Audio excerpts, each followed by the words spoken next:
Olá, prezados irmãos e amigos, como vocês estão? Eu desejo que a paz de Deus esteja em vossos corações. É uma satisfação estarmos de volta para fecharmos esta série de estudo, as 10 características do projeto de Deus na vida humana. Hoje nós vamos utilizar como referência o último versículo do primeiro capítulo de Mateus.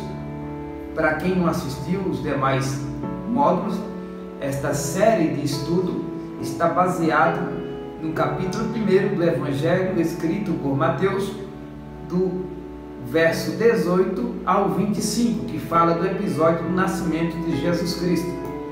O versículo 25 diz assim: "E não a conheceu, até que deu à luz seu filho, o primogênito, e pôs-lhes o nome de Jesus." Eu quero chamar sua atenção para a primeira parte desse verso. "E não a conheceu, até que deu à luz seu filho." Então, a 10ª característica do projeto de Deus na vida humana é: os projetos de Deus na vida humana exigem renúncia. A palavra renúncia encontra-se em diversos contextos das Sagradas Escrituras. E quando se fala de ter uma vida dedicada a Deus, logo se lembra desta expressão, desse ato, desta prática. E há de se deixar bem claro que aqui não é um texto isolado. O próprio Jesus, por diversas vezes, se referiu acerca da importância da renúncia, da importância de dedicar-se com exclusividade aos seus ensinamentos. Eu quero chamar você, por exemplo, agora para ir comigo para esse mesmo livro, o Evangelho segundo escreveu Mateus, agora no capítulo 16 e o versículo 24. É um verso conhecido de todos, diz assim: "Então Jesus disse aos seus discípulos: Se alguém quiser vir após mim, renuncie-se a si mesmo, tome sobre si a sua cruz e siga-me."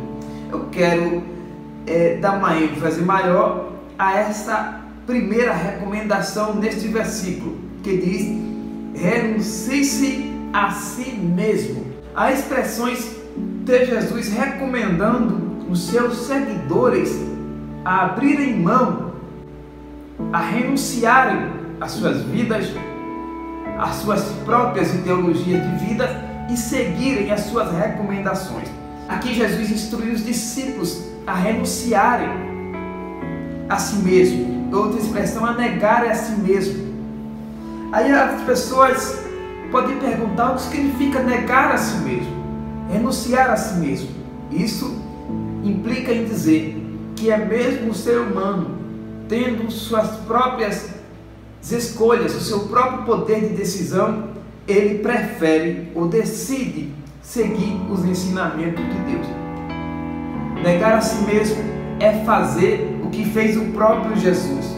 Como, por exemplo, nós vamos para a Bíblia Sagrada, para Filipenses, no capítulo 2, do versículo 5 a 8, o apóstolo Paulo escreveu: "De sorte que haja em vós o mesmo sentimento que houve em Cristo Jesus."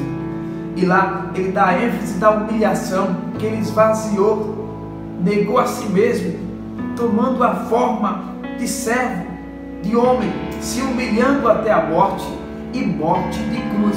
Negar a si mesmo é você, mesmo com suas próprias forças, poder tomar uma decisão e decidir seguir a decisão do superior.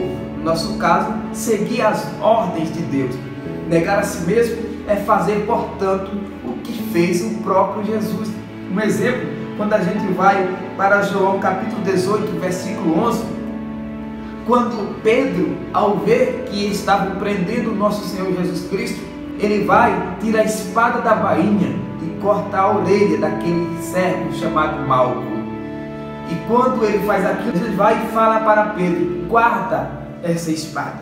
Quando voltamos para a expressão desse mesmo evangelista, Mateus, no capítulo 26, do 51 a 53, Lá ele não dá o nome de Pedro, mas ele complementou uma informação importantíssima acerca disso.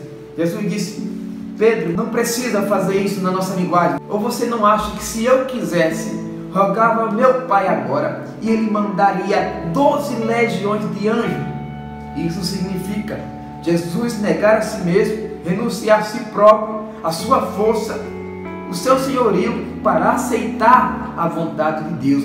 Ao mesmo tempo que Jesus aborda essa possibilidade que, se quisesse, pediria a ajuda do céu, do seu Pai, ele diz: mas deixa para que se cumpra o que está escrito. Em outras palavras, ele disse: deixa cumprir-se aquilo que eu vim realizar.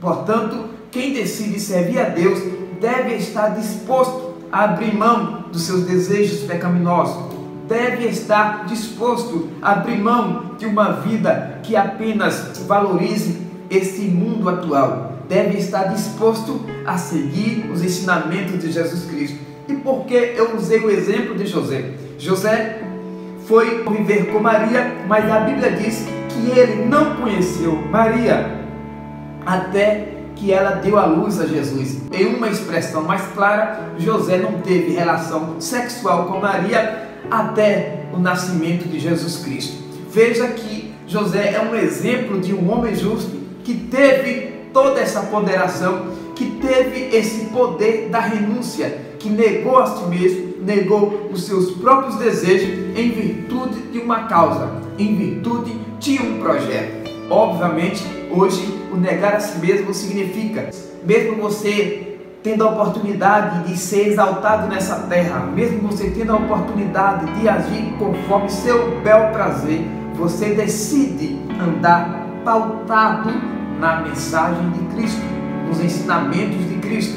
Aliás, diga-se de passagem que todos aqueles que decidem seguir uma vida temente a Deus, seguindo os ensinamentos de Cristo, devem estar sujeitos e cientes que sofrerão, como disse o apóstolo Paulo a Timóteo, maiores aflições ou perseguições. Então, é uma vida de renúncia, é abrir mão daquilo que muitas vezes aqui as pessoas aplaudem, para viver uma vida consagrada a Deus, onde muitos não valorizam. É necessário, às vezes, abrir mão dos nossos desejos, de nossas atitudes egoístas, abrir mão de tudo aquilo que impede-nos de entrar nas mansões celestiais. Que Deus abra os nossos olhos, que Deus nos oriente e que tenhamos força para, mediante a palavra de Deus, negarmos-nos a nós mesmos e vivermos para Cristo. Negar a si mesmo é dizer, como disse Paulo: não vivo mais eu, mas Cristo vive em mim. Convém que Cristo viva, convém que Cristo tome as rédeas da nossa vida, convém que Cristo guie os nossos passos, convém que Cristo nos conduza às mansões celestiais. E isso só será possível se nós deixarmos Ele ser o condutor da nossa vida. Portanto, esta última característica do projeto de Deus na vida humana. Os projetos de Deus na vida humana exigem renúncia, que estejamos dispostos a abrir mão de tudo aquilo que pode impedir a nossa entrada no céu. Eu quero agradecer você que acompanhou essa série de estudo. Que o bom Deus venha te abençoar, que não importa o quanto você esteja padecendo, sofrendo, creia, Deus pode mudar a sua história, Deus pode mudar a sua trajetória e fazer de você um vencedor, porque com Cristo nós somos mais do que vencedores. Muito obrigado, que Deus te abençoe e um forte abraço e até a próxima série, se Deus nos permitir.